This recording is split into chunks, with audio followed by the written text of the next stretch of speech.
నమస్తే. ప్రజెంట్ మనం ఉస్మానియా ఈ మార్చుని దగ్గర ఉన్నాం. సో ఈ రోజు జరిగినటువంటి ఒక ఘటన ఉదయం 8 గంటలకు జరిగినటువంటి ఘటన. సో ఉస్మానియా మెడికల్ కాలేజీలో పీజీ మొదటి సంవత్సరం చదువుతున్నటువంటి ఒక గిరిజన విద్యార్థి ఆయన మరి అనుమానాస్పదంగా మృతి చెందిండు. సో ఈ సంబంధించినటువంటి మృతికి అనేక రకాలైనటువంటి కారణాలు ఉన్నాయి.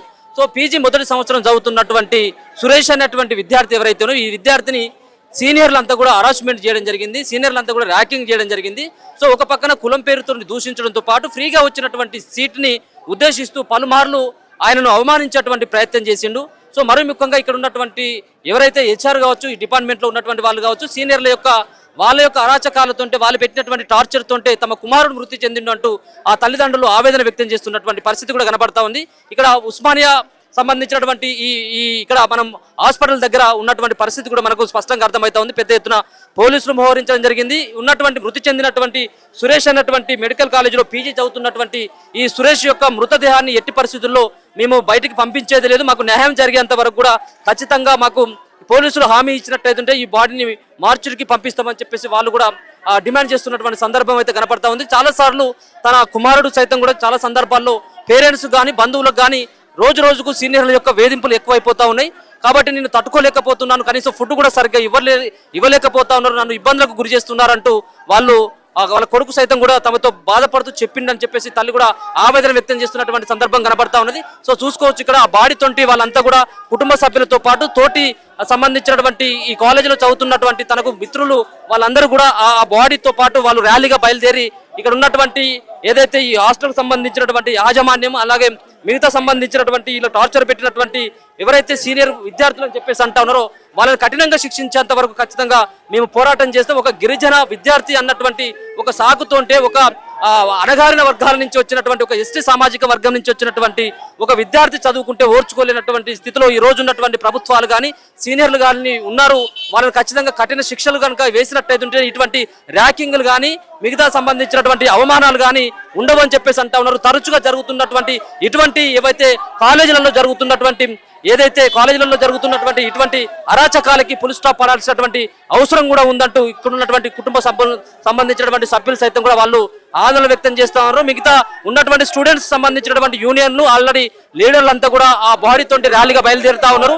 సో ఇక్కడ గిరిజన విద్యార్థి కుటుంబానికి న్యాయం జరగాలి, అప్పటి వరకు కూడా ఖచ్చితంగా మా పోరాటం చేస్తామని చెప్పేసి కూడా వాళ్ళు చేస్తా ఉన్నారు. ఇక ఎట్టి పరిస్థితుల్లో కూడా ఇక్కడ మృతదేహాన్ని పోస్ట్ మార్టంకి పంపించి ఈ బాడీని అప్పచెప్పాలన్నటువంటి ప్రయత్నం పోలీసులు కూడా చేస్తారు. ఇప్పటికి కూడా ఈ సంబంధించినటువంటి చావు పట్ల ఇక్కడ ఉన్నటువంటి యాజమాన్యాలు ఎవరు కూడా పట్టించుకోవట్లేదు, ఎవరు కూడా మాట్లాడకపోవడం, అంతేకాకుండా సీనియర్లు కూడా ఎవరు వచ్చి కూడా ఈ చావుకు సంబంధించినటువంటి విషయంలో వాళ్ళు కూడా క్లారిటీ ఇవ్వకపోవడం, తన ఫ్రెండ్ ఒక అమ్మాయి కూడా తనతో పాటు తన సీనియర్ అయినటువంటి తను కూడా ఇక్కడ ఉందన్నట్టుగా తెలుస్తా ఉంది, తనను కూడా మ్యానిపులేట్ చేసిండ్రు అని చెప్పేసి కూడా మాట్లాడుతూ ఉన్నారు. ఒక పక్కన ఆయన ఇంట్లోకి అంటే ఆయన హాస్టల్లో చదువుకుంటున్నటువంటి ఈ సందర్భంలోనే ఇటువంటి టార్చర్ భరించలేక గదిలోకి వెళ్ళి మరి ఒక ఇంజక్షన్ తీసుకొని చనిపోయినట్టుగా తెలుస్తా ఉన్నది. సో ఇంజక్షన్ తీసుకొని చనిపోయిందా లేకపోతే వేరే సీనియర్లే ఇంకా ఇంజక్షన్ ఏమైనా ఇచ్చి చంపిల్లన్నటువంటి అనుమానాస్పదంగానైతే పోలీసులు అయితే ఇంకా భావిస్తా ఉన్నారు. సో చూసుకోవచ్చు ఇక్కడ కుటుంబ సభ్యులు కూడా పెద్ద ఎత్తున వాళ్ళంతా కూడా రోడ్ల మీదకి వచ్చి వాళ్ళ నిరసనని వాళ్ళ తల్లి సైతం కూడా తల్లడిల్లిపోతున్నటువంటి ఆ పరిస్థితి అయితే కనబడతా ఉంది. వీళ్ళంతా రోడ్డు మీదకి వచ్చి ధర్నాకి వాళ్ళైతే ప్రయత్నం చేస్తా ఉన్నారు.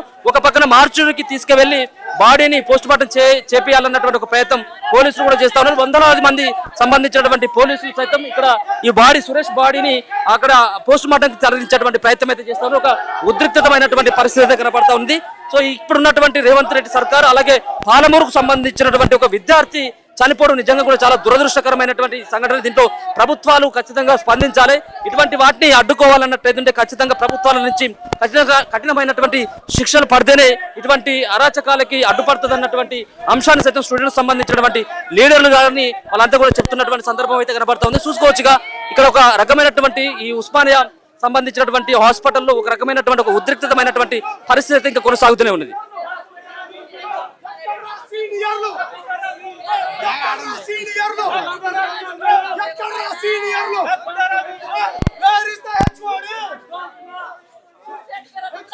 ఏం కావాలి సురేష్ నీకు పంపనే ఏదో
ఏడున్నరకే ఫోన్ చేసిన. అవును, 7:30కే ఫోన్ చేసిన, మాట్లాడిండు. నిద్రలో లేచిండు అప్పుడే. ఏంది బిడ్డ ఇప్పుడు దగ్గర పండుకున్నావు, డ్యూటీ లేదా అని చెప్పిన. డ్యూటీ 8 గంటలకే ఉందమ్మా, ఇప్పుడు పోతా నేను అని చెప్పిండు. అంటే పండుకొనే ఉన్నావు కదా అంటే, అలసిపోయినా అమ్మ అన్నాడు. అలసిపోతే నువ్వు 8 గంటలకే డ్యూటీకి పోయే మనిషి ఇప్పటి దగ్గర ఎందుకు లేవలేదురా అంటే, లేదమ్మా నేను తొందరగా వెళ్ళిపోతా, స్నానం చేస్తా, ఇప్పుడు స్నానం చేసి డ్యూటీకి వెళ్తా అని చెప్పిండు. భోజనం చేసి వెళ్ళని చెప్పిన. అంటే సరే అమ్మా ఇప్పుడు టైం లేదు, నాకు డ్యూటీ టైం అయిపోయింది అని చెప్పిండు. అంటే సరే బేటా, లేట్ అయినా సరే ఎవరు ఏమన్నా సరే కానీ నువ్వు తినిపో అంటే తినిపోమంటే సరే అమ్మా తినిపోతా, ఏమన్నా టెన్షన్ ఉంటే చెప్పు అని చెప్పిన. ఏం టెన్షన్ లేదమ్మా అన్నాడు.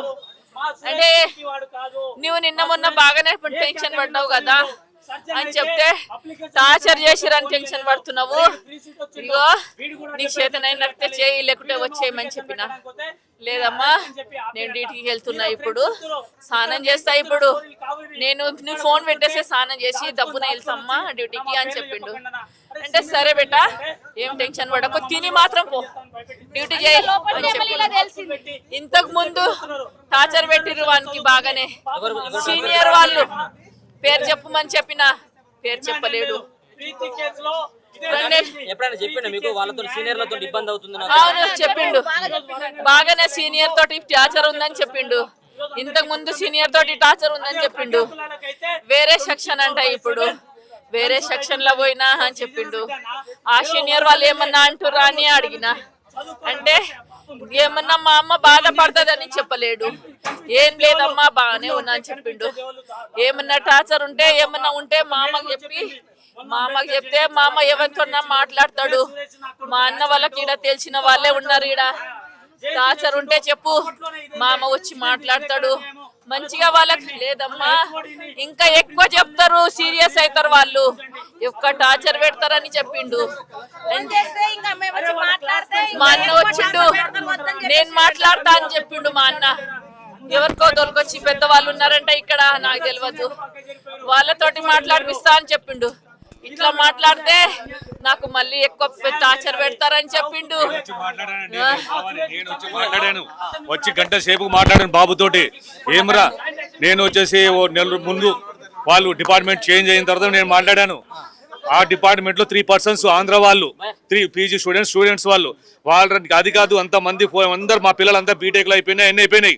వాళ్ళకన్నా చెప్పొచ్చు కదా, మీ ఫ్రెండ్స్ ఉన్నారు వాళ్ళకన్నా, నాకన్నా చెప్తే నేను ఫార్వర్డ్ చేసి ఏదో చేస్తాం కదరా అంటే, ఎందుకు చేయలేకపోయినామంటే నాకు ఆ టైం ఇవ్వలేదు, నాకు దానికో దీనికో పంపిస్తున్నారు.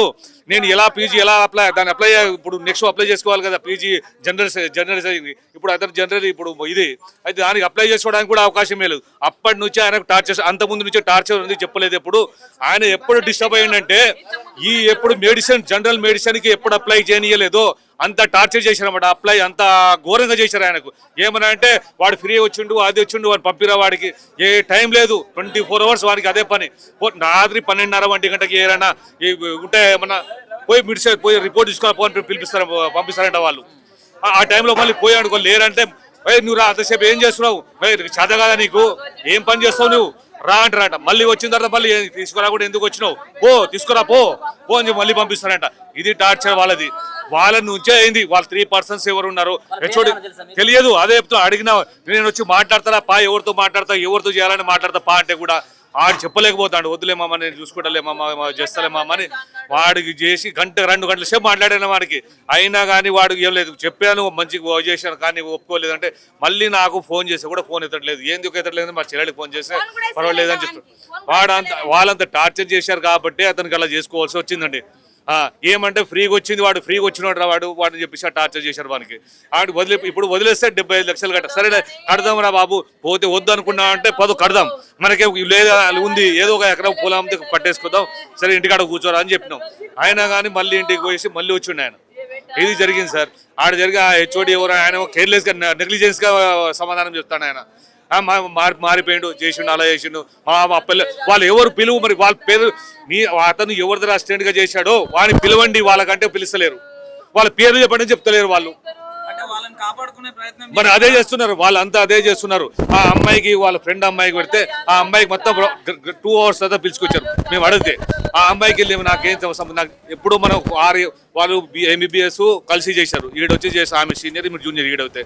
ఇప్పుడు పీజీ ఇప్పుడు జనరల్ మెడిసిన్ కి అప్లై చేయనీయకుండా మాట్లాడుకోరా నాకు సోన్స్ పర్సన్ ఇలా చేయడం వల్ల నేను అప్లై చేసుకోలేకపోని చెప్పాడా, చెప్తాడు కదా. ఆమె మీద నాకు తెలియదు అంటుంది. ఇప్పుడు ఎందుకు అలా చెప్తున్నామంటే నేను అదే ఆ అమ్మాయి మీద కేసు పెడతామంటే ఆమె భయపడితే ఏడుస్తుంది.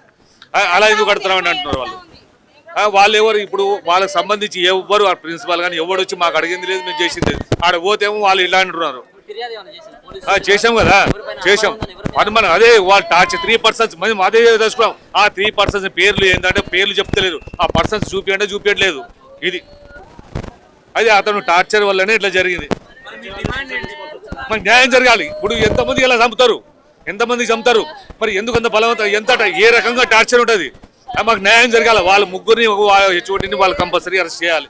అది ఇప్పుడు జరగాల్సి, ఇప్పుడు మా ముందర జరిగితే మేము తీసుకెళ్తాం. ఇప్పుడే వాళ్ళు ఏం చెప్తలేరు, పోలీసు వాళ్ళు చెప్తున్నారు. వాళ్ళు ఏం చెప్తలేరు, పోలీసులు ఏం కాదు మేము చూసుకుంటాం, మేము ఇప్పుడు పోస్ట్ మార్టం అయిన తర్వాత ఇన్వెస్టిగేషన్ చేస్తాం, తర్వాత అయితే కానీ ఇప్పుడు కాదు కదా, ఇప్పుడు ఆడగా పట్టుకొస్తాం, గాలిలో ఉన్నారా అని చెప్తున్నారు వాళ్ళు. ఇది జరిగింది ఆడ. బయటకు వస్తలేరు ఎవరు. ఇప్పుడు ఎక్కడైనా ఓన్ అన్నట్లుగా చంపిరు, తావుకున్నారు. అతనికి ఎవరైతే చంపినో వాళ్ళు కావాల్సిందే. అప్పటిదాకా మేము ఇడికెళ్ళి ఓము, మా ప్రాణాలు అయినా పర్వాలేదు, ఇక్కడనే ఉంటాము. చంపిరు, ఎవరైతే చంపిరో వాళ్ళు కావాల్సిందే. అప్పటిదాకా మేము వెళ్ళలేము ఇడి నుంచి.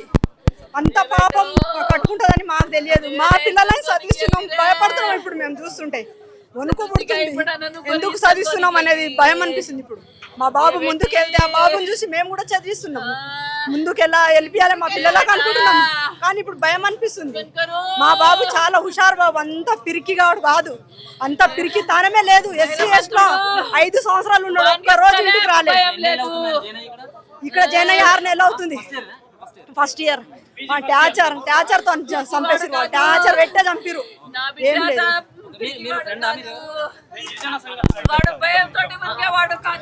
కనపడకుండా ఉంటుంది అంటే బాడీ కనపడకూడదు.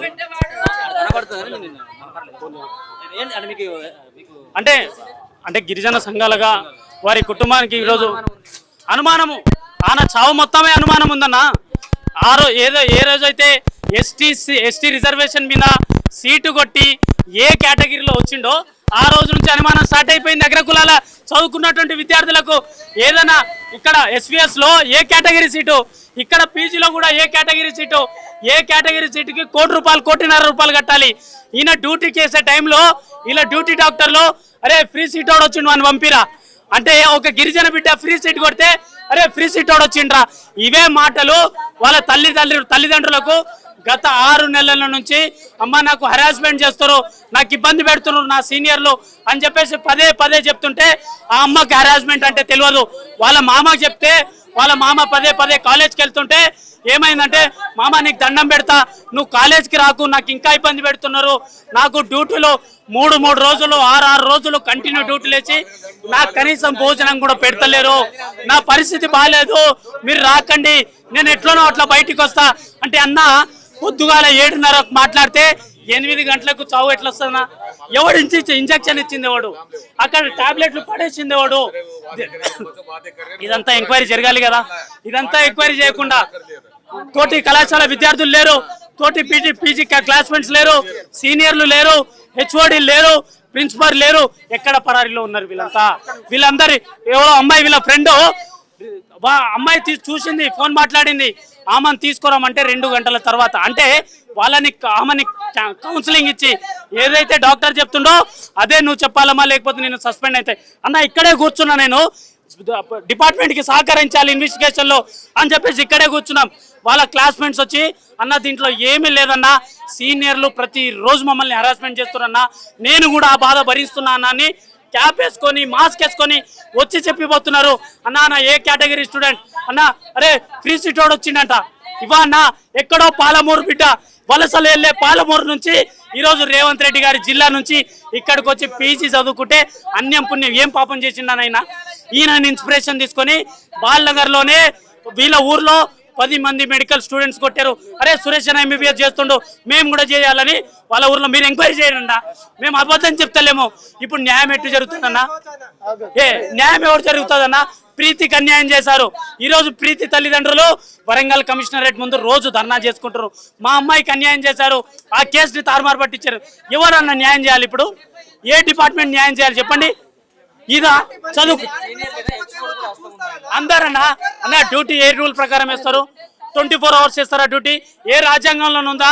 3 రోజులు అన్నం పెట్టోదని ఏ రాజ్యాంగంలోనుందా? ఇవన్నీ ఈ హరాస్మెంట్ కదా. ర్యాగింగ్ అరికట్టాలని చెప్పేసి అన్నారు. ర్యాగింగ్ ఎందుకు నడుస్తుంది కాలేజీలలో?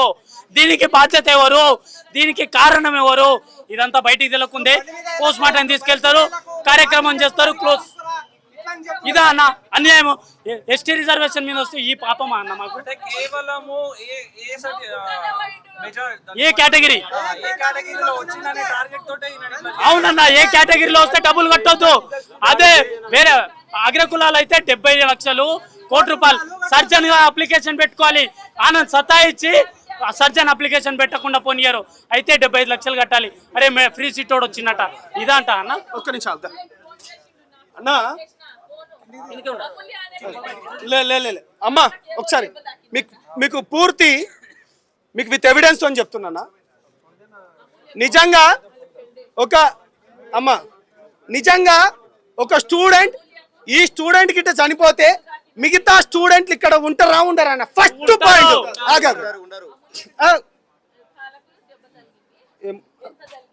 ఒక తోటి విద్యార్థి చనిపోతే వాళ్ళ స్టూడెంట్స్ అందరూ ఉండాలి కదా. పాయింట్ నెంబర్ 1 అన్బా ఆగండి. Point number 1. పాయింట్ నెంబర్ 2, సంబంధిత ఎవరైతే టీచింగ్ చెప్తున్నారో ఆ టీచింగ్ చెప్పేటోళ్ళు హెచ్ఓడి కానీ ప్రిన్సిపాల్ కానీ లేకపోతే వార్డెన్ కానీ కనీసం ఎవరైనా ఉన్నారా? పాయింట్ నెంబర్ 2 ఎవరూ లేరు. పాయింట్ నెంబర్ 3, కనీసం వీళ్ళు ఎలిగేషన్స్ చేస్తున్న సీనియర్లు ఎవరైనా ఇక్కడికి వచ్చి మేము అసలైన అబ్బాయిని ఏమనలేదు, అతనికి దగ్గర కూడా మేము పోలేదు చెప్పేటోళ్ళు ఎవరైనా ఇక్కడ ఉన్నారా? ఎవరూ లేరు. Point number 3. పాయింట్ నెంబర్ 4 ఏమంటున్నామంటే మెయిన్గా ముఖ్యంగా మీడియాకు మీకు నేను చెప్పబోతున్నా ఏంటంటే అబ్బాయి డోర్ వేసుకున్నాడట. ఆ డోర్ వేసుకున్నది ఎవరు చూసిండ్రు? డోర్ వేసుకోలే అని కొంతమంది అంటున్నారు, డోర్ వేసుకున్నామని కొంతమంది అంటున్నారు. ఆ అబ్బాయి డోర్ ఎట్లా వేసుకున్నాడు? వేస్తే ఎవరు తీసిండ్రు? ఆ అబ్బాయి బాడీ పైన స్ట్రిప్స్ లేవు, ఉన్నాయని కొంతమంది చెప్తున్నారు, లేవని కొంతమంది చెప్తున్నారు. ప్రధానంగా నేను చెప్పేది ఏంటంటే ఇతని ఫ్రెండ్ ఎవరైతే ఉన్నారో ఒక లేడీ డాక్టర్ తనతోని చదువుకున్నామెను ఫస్ట్ వచ్చినప్పుడు తను చెప్పిందట క్లియర్గా సీనియర్ల హరాస్మెంట్ వల్ల అన్న చూడండి, సీనియర్ల హరాస్మెంట్ వల్ల చనిపోయాడని క్లారిటీగా చెప్పిన ఒక అమ్మాయి దాని తర్వాత ఇక్కడెక్కడైనా ఉందా? కనీసం వాళ్ళ డిపార్ట్మెంట్ వాళ్ళు ఎవరైనా ఉన్నారా? మేమేమంటున్నామంటే ఒక పేద బడుగు బలహీన వర్గాలకు చెందినోడు ఒక పీజీ డాక్టర్ రావాలంటే ఎంత కష్టపడాలో మీ అందరికీ తెలుసు. ఎంత కష్టపడి వస్తే తెలుసు, మీ అందరికి తెలిసిందే. మాకు న్యాయం జెన్యూన్గా కావాలి. ఇవాళ డీసీపీ గారు చంద్రమోహన్ గారు వచ్చిండ్రు, చాలా క్లియర్గా మేము కొన్ని డౌట్లు వేసినాం. మాకు వీటన్నిటిపైన క్లియర్తో పాటు ఒక రాతపూర్వకంగా కూడా ఇస్తానంటున్నాడు. మాకేం కావాలంటే గతంలో కూడా అనేక కేసులు ఇట్లా నీరు గారిపోయినాయి. తమ్ముడు ప్రీతి విషయంలో కానీ అనేక సందర్భాల్లో మేము పోరాటం చేసినాం. చంద్రమోహన్ సార్ గారు కావచ్చు, లేకపోతే ఇక్కడ ఉన్న సిఐ గారు కావచ్చు, లేకపోతే ఏసీపీలు, ఇంతకుముందు మేము ఉస్మానియా విద్యార్థి నాయకులు లెక్క ఉన్నాం కాబట్టి వాళ్ళందరినీ చూస్తున్నాం. మాకు ఈ విషయంలో కూడా న్యాయం జరగాలంటున్నాం. ఎందుకంటే ప్రభుత్వాలకు వీళ్ళు దగ్గరగా ఉంటారు కాబట్టి ఇక్కడ ఏమేమి జరుగుతున్నాయో చెప్పాల్సిన బాధ్యత వాళ్ళది. మేము వస్తున్నాం, మొత్తుకుంటున్నాం, తల్లి శోకం పడుతుంది. ఇవాళ ఇదే డిపార్ట్మెంట్లోకి వెళ్ళి తమ్ముడు వాళ్ళ పేరెంట్స్ ఎవరైతే ఉన్నారో వాళ్ళ మామగారు కూడా డిపార్ట్మెంట్ చాలా సార్లు హరాస్మెంట్ చేసిందని చెప్పిండట. ఏం జరుగుతుంది? ఒక డిపార్ట్మెంట్ లో ఉన్న వ్యక్తి ఈ విధంగా చెప్తున్నాడంటే ఇంకా న్యాయం ఎక్కడ జరుగుతుంది? సార్ మేము ఒకటే అంటున్నాం, మాకు న్యాయం కావాలి. ఈ వ్యవస్థలలో మేము ఓట్లేసి మీకు అధికారం ఇస్తే మమ్మల్ని ఈ విధంగా చేస్తారా? కుల వ్యవస్థ నిర్మూలన ఎక్కడ పోయింది? కాబట్టి ఒక ఆడబిడ్డను వచ్చినామని సాక్ష్యం చెప్పినామని కూడా లేకుండా చేసిందంటే ఇంత దౌర్భాగ్యం ఎక్కడ ఉంటుంది? సో దయచేసి చెప్తున్నా, డీసీపీ సార్ గారు కావచ్చు, లేకపోతే ఏసీపీలు కావచ్చు, సిఐ గారు, వాళ్ళ మాట మేము వింటాం. మాకు లిఖిత పూర్వకమైన హామీ ఇవ్వాలి. మీ మీడియా అనేది దీనికి సాక్ష్యం. ఒకవేళ లేకపోతే ప్రభుత్వాలను మేము ఏ విధంగా చేస్తామో ఆ విధంగా చేస్తాం. ఎన్నో సందర్భాలలో జరుగుతుంది. ఎన్నో కేసులు కూడా మీరు చూస్తున్నారు. అల్టిమేట్ గా మేము ఏం కోరుకుంటున్నామంటే సార్, రాజ్యం వాళ్ళ చేతులకు ఇస్తున్నాం కానీ న్యాయం జరుగుతలేదు. సరైన న్యాయం చేయండి. అనేక కేసులలో ప్రీతిబాయి కేసు విషయంలో కూడా అంటే నేను ఏమంటున్నాంటే, మీరు ప్రభుత్వాలకు మీరు దగ్గరగా ఉంటారు, మీరు ఆఫీసర్లకు ఉంటారు కాబట్టి ఇది కొంచెం చేంజ్ చేద్దాం.